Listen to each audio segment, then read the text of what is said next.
Hey everybody! So today we're going to be talking about part 2 of the message that I shared yesterday. And yesterday's message was about being obedient to God.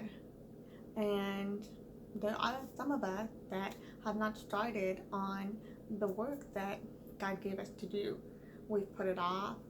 We really felt like we're not ready and that we need to have everything in order, everything to be organized and perfect.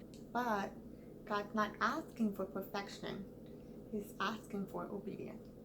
And so, part 2 of that is for those of you that have already started on your assignment. You've been busy, you've been working, you've been trying, really focusing on following the word of the Lord and being very careful to obey His instruction. But you're feeling like you haven't seen very much fruit, or maybe you feel like someone else has already done it, and it's not happening the way that you hoped that it would. I want to remind you that God tells us we're not to compare ourselves and the job that He gave us to do with something that someone else has done. Not to compare ourselves in our journey, because you never know how God is using that to really influence other people, how God is using that to affect your life.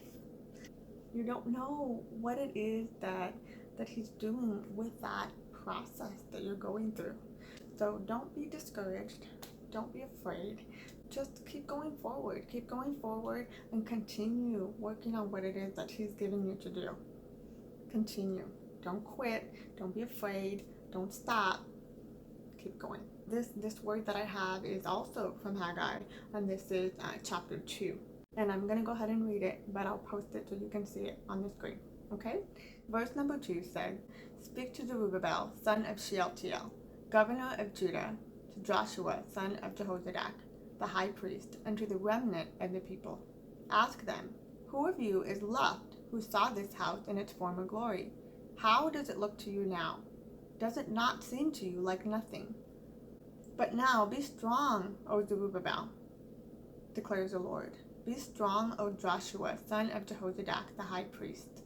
Be strong, all you people of the land, declares the Lord, and work, for I am with you, declares the Lord Almighty. This is what I covenanted with you when you came out of Egypt, and my spirit remains among you. Do not fear." Now we're going to jump down to verse 8, which says, "The silver is mine and the gold is mine, declares the Lord Almighty. The glory of this present house will be greater than the glory of the former house, says the Lord Almighty. And in this place I will grant you peace, declares the Lord Almighty." Don't worry. Don't fear. Don't get stuck in the idea of comparison. God is with you. So keep going. I hope that you really enjoyed this word, and I pray that you all are blessed with it. I'll see you next time. Bye.